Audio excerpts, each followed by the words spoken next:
All right, grade nines. So that brings us to an end. You guys should have finished watching Sicko.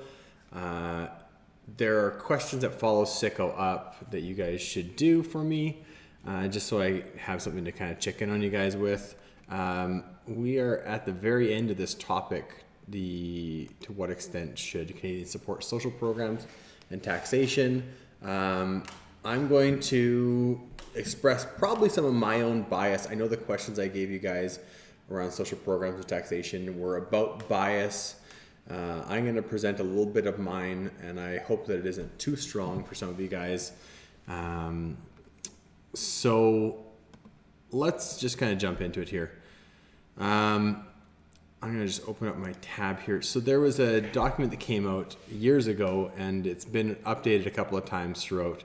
But I've scanned through this. So this is a link to a American government site where they give out some of the data on healthcare in the United States. And my bias on this, generally speaking, is that I think that the fairest thing is for everyone to have relatively equal access. Some of the stuff in the U.S. system doesn't make any sense to me. So this is a map inside of New York City. And like the differences in different prices for the exact same procedure. So this is for COPD, which is chronic obstructive pulmonary disorder.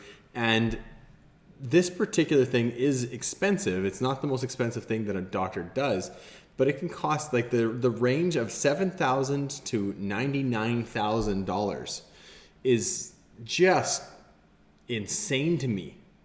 I don't understand. Like I genuinely, I'm not saying this like philosophically, I don't understand. I honestly do not understand how it is that inside of one city you can have a difference of this amount.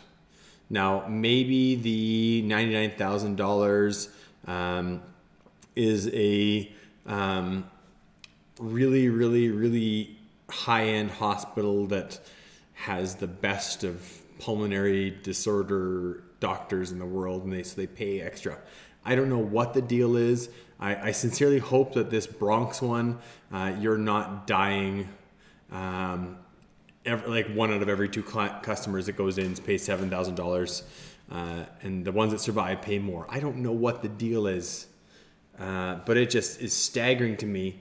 But there is a series of videos that have come out over the last little bit around this. This one here came out in 2017 as well. It cites the same sources as the video that as the Excel spreadsheet I was just kind of mentioning. So this is the Excel spreadsheet. And by the way, this thing is pages upon pages upon pages. It is an insanely large file. But right here we have heart transplant, which is one of the most expensive things that is on this list. And we have anywhere from, I think the highest one is $389,000, and the lowest one is in the upper $100,000 range. So 192, I think, is the lowest. And 389 was the highest, I think, is what I saw in here when I was going through it. Right there.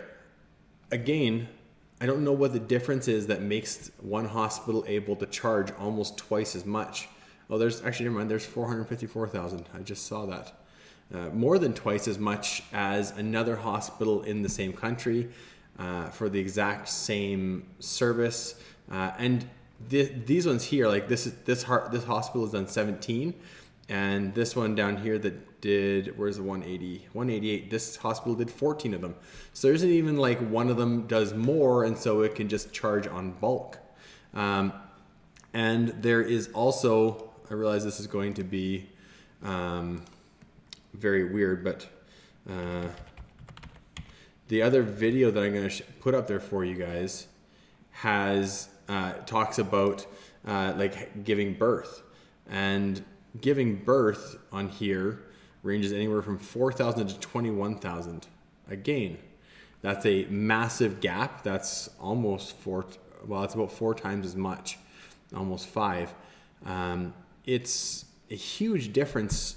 And if you are, think about the pulmonary disorder. If you are in the midst of making a decision for your loved one and they're having a heart attack and you do a heart transplant, you're in a very hard position to be able to make a decision that could, never mind, there's 500,000. Keep finding more expensive ones. There's the possibility of, how much do I value my husband or wife? Do I make the choice for them that they live or die? And that's a really hard thing to have to do. Again, I don't know why that is in the States. The videos I'm posting for you guys this week are just as kind of confused about some of the stuff. So why is healthcare so expensive? This one of the three is probably the one that you would be most able to skip if you were to skip one. But it's just, how do I find out how much this is going to cost me? And turns out you have to jump through crazy loopholes. And this one is by far and away the silliest one, but it is still interesting to look at and think about. How does the American system work? What are the perks and pitfalls of it? Is there something better out there? And I told you guys I'm going to be upfront with my bias on this. I do think that our system is about as rock solid as you're going to find. There may be better systems out there. I think the one video here shows cost of healthcare per person in a chart form somewhere here, and it has Canada not at the very tippy top of best systems. That would be the Netherlands or Norway as being the amount spent per person based off of healthcare. But I do think that our system is still a ridiculously good system. This is my bias in this, is that our system is very good. So I hope, I was also going to mention, we do have one area that is more similar to the American system, and that is actually around our dentistry. It's not identical, but dentistry is a bit more like the Wild West when it comes to healthcare. And one dentist office can be more expensive or less expensive than the other one. Generally speaking, as a family, we have a family dentist and we go to that place for all of our dental needs. But we have had things where, like if we needed braces, we've talked about whether or not we would go to some place like Edmonton to get the braces put on. The only difficult thing is, how do you get your maintenance for your braces? And Grande Prairie is a fairly expensive place to operate out of for our doctors and dentists. But I do think that there is a question that people have asked about, is Grande Prairie's dentistry too expensive? Because I have a family friend who goes to Edmonton whenever they have dental needs, because they get charged substantially less when they go to Edmonton than they do here. And their healthcare, they're a family that doesn't have a ton of healthcare coverage for their dentistry, so they end up going there for that. Can everyone do that? I don't know. It's really difficult. But that is an area where our healthcare system is a bit more like the US's. So I'm going to let that go there. I'm going to be giving you guys a test this week, or the following week, on chapters 6 through 8. So all of chapters 6, 7, and 8 all put together in one test. I'm going to give you guys a bit of time to study next week, and then I will release it to you guys.